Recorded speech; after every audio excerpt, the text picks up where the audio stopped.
up, we head to Hardin County where a semi-driver walked away after flipping his truck. Plus, we take a look at the damage caused by the storm that moved through southeastern KELOLAND last night.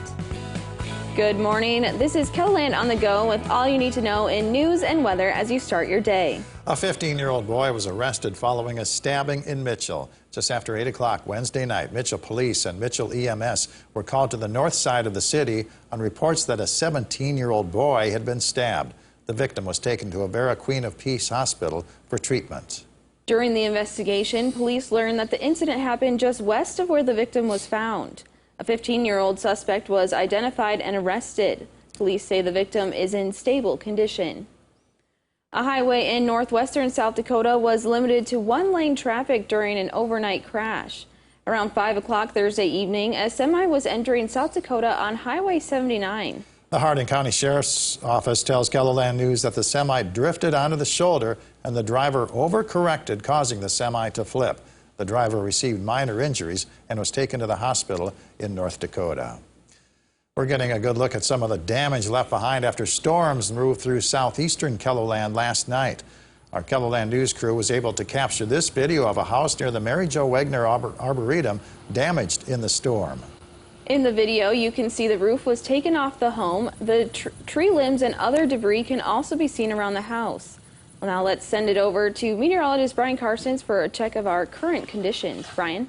Yeah, some very strong winds, some downburst type winds there, and of course more on that as we go through the day. But as we recap the maps on the rain totals, now the Sioux Falls report officially now, we're now going to up that number to 1.5 inches at Sioux Falls, and yeah, very nice to see that. Obviously looking at a lot of zeros though there north and west of Sioux Falls as the drought is not going to change a whole lot with the spotty rains, but locally there's a closer view of Minnehaha County, Lincoln County, Lyon County, Iowa, 1 to 2 inch swaths of rain coming through. So where it fell, it was good, but yeah, the trade-off was that hail. Boy, that was some big hail there north of Sioux Falls up toward the Renner area. Coleman also picked up some large hail last evening about 8 o'clock. Well, today's forecast, hot at times. We've got 92 in Chamberlain, 95 in Winter, 88 in Rapid City. The full forecast for the weekend is coming up in just a few minutes. All right, thank you very much, Brian. Well, COVID-19 cases may be on the rise in South Dakota, but there's also an increase in people now deciding to get vaccinated. Avera's chief medical officer says getting a vaccine not only protects the person getting the shot, it lowers the chance of the virus mutating into something even more dangerous. But if it decreases the number of people that get infected, we decrease the number of chances that the virus has to form a variant that maybe could be more severe or maybe more resistant to the vaccines. Dr. Michael Elliott says getting more people vaccinated and getting to herd immunity is the key to putting the pandemic behind us. He also says the Delta variant does not appear to be more severe, but it does spread much easier, and that makes it dangerous. The South Dakota Board of Regents announced its policies to govern the commercial use of student athletes' name, image, and likeness. The Regents' policy recognizes that student athletes are entitled to commercial use to promote their own business or a corporate entity. They can also establish their own professional sports service and make appearances or sign autographs and receive compensation. The policy also says that student athletes may be represented by an agent. There is a new filing in the criminal case against South Dakota's Attorney General. The document confirms that the judge will allow us to bring you the audio from inside the courtroom when Jason Ravnsborg goes on trial. It's scheduled for August 26th, nearly a year after investigators say Ravnsborg hit and killed Joe Beaver on the shoulder of a Hyde County highway. The Attorney General faces misdemeanor charges for his driving leading up to the crash. He does not face charges directly connected with Beaver's death. Well, let's look at some of our top stories. Now let's go one last look at your weather with meteorologist Brian Carstens. Good morning, Brian. All right, good morning, guys. Good morning, everybody. Well, for the weekend, we're still focused on new storm chances, and we have a fairly large area of a slight risk of severe thunderstorm development on Saturday. Basically, what this means is where you look at the yellow on the map, that's where the instability is going to be the best, and also the propagation of some of these clusters of severe weather. And that may include large hail, damaging wind, and yes, even a conditional tornado threat early on.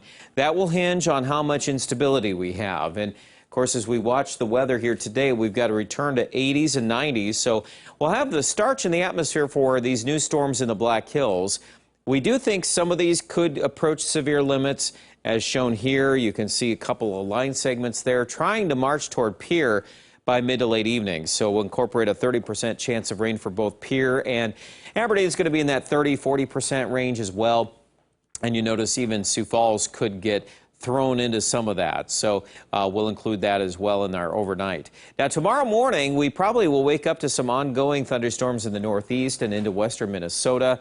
And then we anticipate there'll be kind of a break, and the more of a break we have, then the better the odds that these new storms will energize along and east of the James Valley. And that coincides with that severe weather risk map that included Sioux Falls, and it would suggest that could be kind of a fairly impotent line of scattered thunderstorms from the northeast all the way down into northeast Nebraska.